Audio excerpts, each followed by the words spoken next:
What's up guys, Justin here, Mountain Talk Gear, and today we're going to talk about how to make a lightweight tent even lighter.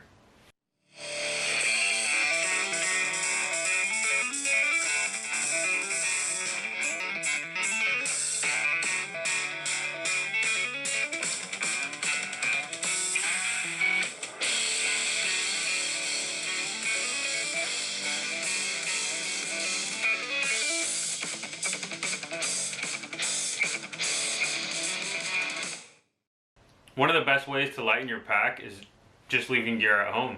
It also saves a ton of money. You don't need to go out and buy new gear. So with this video today, we're going to talk about how to set up the big Agnes tent with the Fast Fly pitch.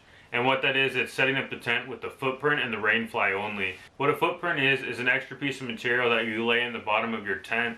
Some of these lightweight tents have a lower denier floor, and what that means is that the tent is more prone to abrasion. So getting a footprint helps protect the bottom of your tent. At the same time, using the footprint to pitch your tent without the tent is another way to lighten your pack. Another great way to lighten your tent is to switch out the stakes. The big Agnes tent comes with 11 DAC treated stakes, and these stakes are great. They do weigh a half an ounce each, so that's 5.5 ounces right there with just stakes. A great option is to check out the stakes on Z-Packs. I'll put the link in the bottom. I picked up some Z-Pack stakes and switched them out with the stakes that came with my tent. That way I saved about 3-4 ounces.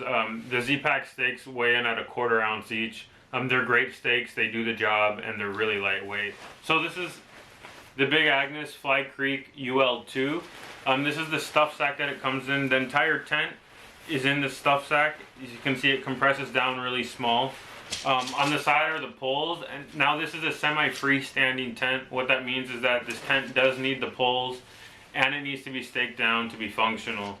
Some great options with packing the tent in your pack. This is the stuff sack that comes with the tent. It's kind of a weird shape. The best way that I found is you can either compress it in the very top of your bag, or you can just take out the tent and stuff it inside the top of the bag. That way the tent goes in all the little open areas and it saves a ton of space. A good option for packing the poles, again, take them out of the stuff sack. You can put them on the side of your pack in the water bottle holders, or there's some packs that have a mesh pocket in the front, and you can just slide them up there. And again, we're trying to save space, so packing the tent separately helps achieve that. Now let's jump in the field and set up the tent. So once we're in the field and we're ready to pitch the tent, here we're going to pitch the footprint like normal. We're going to stake out the back corners first, and then we're going to make our way to the front, staking out the 2 front corners securely.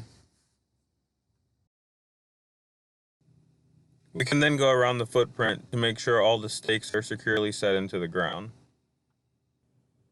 A great feature that Big Agnes has and some of the newer tents on the market is that the pieces are color coded, so it makes for an easy setup.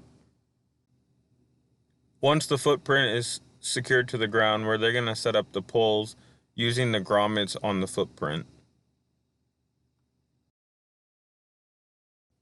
Here, instead of taking the tent and clipping them to the poles like we normally would, we're just going to take the rain fly and lay it over the pole structure using the clips in place.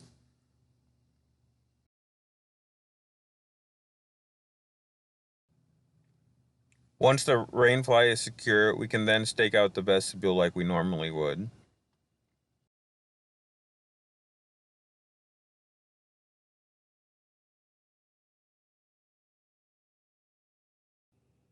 Here, as we make our way around the tent, you can see that we're shielded from the elements and any splashback rain may provide. It's pitched, but how do we protect ourselves from bugs? That's a big question. There's a few options out there. There's a Sea to Summit head net. This option weighs about 1 ounce. Sea to Summit also makes a no-seam pyramid. This option is about 3 ounces. Here we just hang the Sea to Summit pyramid from the pole structure above, looping it around our sleeping bag for protection. And the third option, I think it's a great option, Bora Gear Bivy. They have a DCF version that weighs in about 4.5 ounces. It's a little bit on the heavier side, but this also helps protect with rain. Here we just stuff our sleeping bag and sleeping pad inside the Bora Gear Bivy. Whatever option you decide for bug protection, once you transition into the tarp, you already have essential piece of gear in your pack. If you're looking to lighten your pack and save a little bit of money, and you do have a tent that you can pitch without the tent, this is a great option. Thanks for watching. Don't forget to like and subscribe. Mountaintop Gear. We'll see you next time.